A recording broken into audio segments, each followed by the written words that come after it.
আসসালামু আলাইকুম, welcome to এসো ফ্যামিলি কিচেন। হ্যালো বন্ধুরা, কেমন আছেন সবাই? আজকে আমি আপনাদের সাথে শেয়ার করব আমাদের সকলেরই পছন্দের একটি প্রিয় খাবার ফুচকা। খুব কম সময়ে কিভাবে ফুচকা তৈরি করে খেতে পারেন ঘরে বসেই, খুব কম উপকরণে। আজকে আমি এরকমই একটি রেসিপি আপনাদের সাথে শেয়ার করব। এজন্য এখানে আমি তেল গরম দিয়েছি। তেল হালকা গরম হয়ে আসলে এরপরে আমি চুলার আঁচটা কমিয়ে আমি এখানে বাজার থেকে প্যাকেটে যে রেডিমেড ফুচকা কিনতে পাওয়া যায়, সেই ফুচকাটাকে কিনে এনেছিলাম। এটাকে আমি ভেজে নেব এখন। আর এই ফুচকাটা আপনারা যে কোনো সুপার শপে কিনতে পাবেন। বাসায় এরকম কয়েক প্যাকেট এনে রাখলে যে কোনো সময় মন চাইলেই আপনি তৈরি করে খেতে পারেন। ফুচকাটাকে আমি মিডিয়াম আঁচে ভেজে নিব। আর ফুচকার আমি 4-5 পিস করে দিয়েছি, যাতে ফুচকাটা ফোলার জন্য পর্যাপ্ত জায়গা পায়। আর একসঙ্গে অনেকগুলো দিলে সেটা ভালোভাবে ফুলবে না। ফুচকাটা একটু বাদামি রং হয়ে এলে আমি তুলে নিচ্ছি। আমার ফুচকাগুলো ভাজা হয়ে গেছে।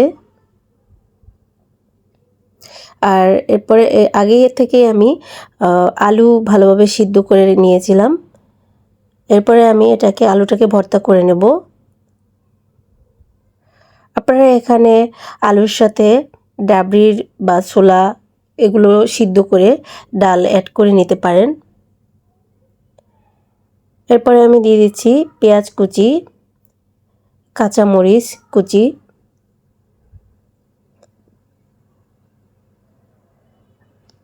আর এই ভর্তার সাথে আপনারা চাইলে পেঁয়াজ বেরেস্তাও অ্যাড করতে পারেন। এরপর দিয়ে দিচ্ছি ধনিয়া পাতা কুচি,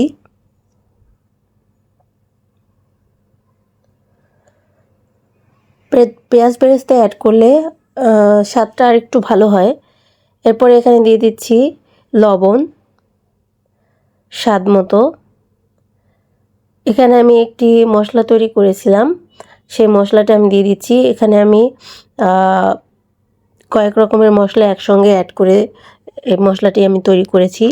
জিরা ভেজে নিয়েছিলাম, ভাজা জিরা, তারপরে হচ্ছে ধনিয়া, এগুলো আমি একসঙ্গে ভেজে গুঁড়ো করে নিয়েছিলাম। সে মশলাটা আমি অ্যাড করে দিয়েছি। এরপরে ভালোভাবে মেখে ভর্তা তৈরি করে নিয়েছি।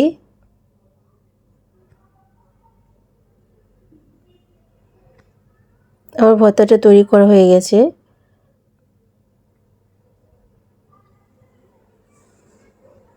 এরপর চলে যাচ্ছি পরবর্তী প্রসেসিংয়ে।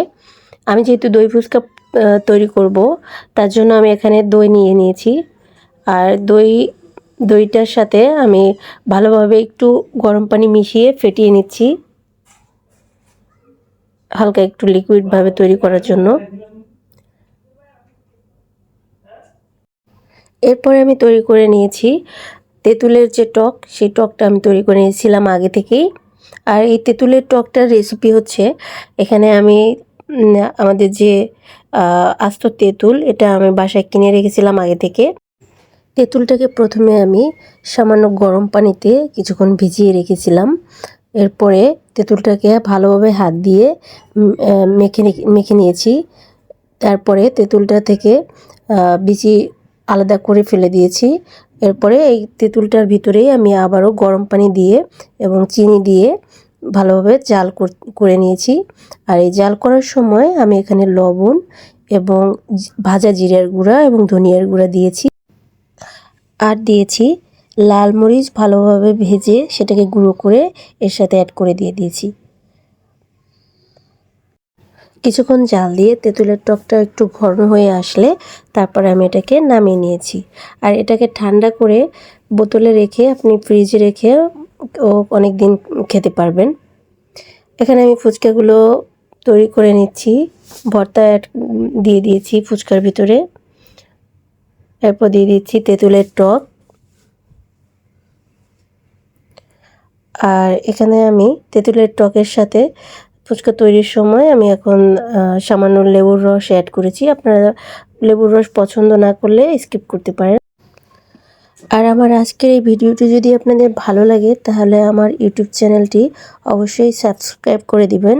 আর যারা ফেসবুক পেজ থেকে ভিডিওটি দেখছেন তারা অবশ্যই আমার ফেসবুক পেজটি ফলো করে দিবেন এবং লাইক কমেন্ট শেয়ার করে দিবেন। আর অবশ্যই কমেন্ট করে বলতে ভুলবেন না আজকের ভিডিওটি কেমন লাগলো, আর বাসায় অবশ্যই ট্রাই করে দেখবেন।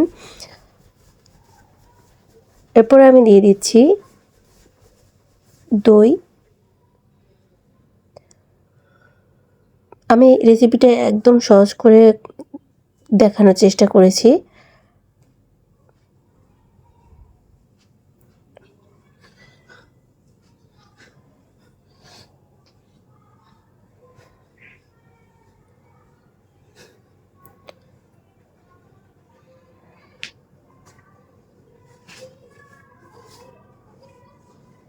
এরপরে আমি কিছু কাঁচা পেঁয়াজ এবং মরিচ দিয়ে দিচ্ছি।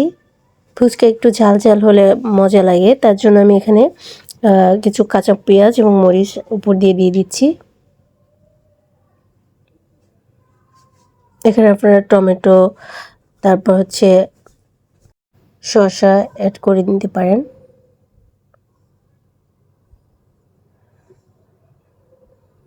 আমি দিয়ে দিচ্ছি ধনিয়া পাতা কুচি করে রেখেছিলাম, সেগুলো আমি আবার দিয়ে দিচ্ছি এবং উপর দিয়ে দিচ্ছি ডিম। আমি ডিম আগে থেকে সিদ্ধ করে রেখেছিলাম, এবার উপর দিয়ে ডিমটাকে আমি স্লাইস করে দিয়ে দিচ্ছি।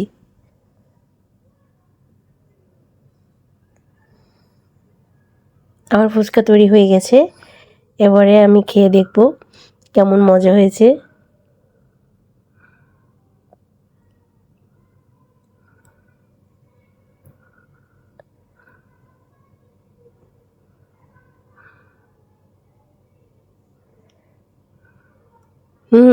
খেতে কিন্তু দারুণ মজার, মনে হচ্ছে আমি একেবারে সেই দোকানের ফুচকা খাচ্ছি।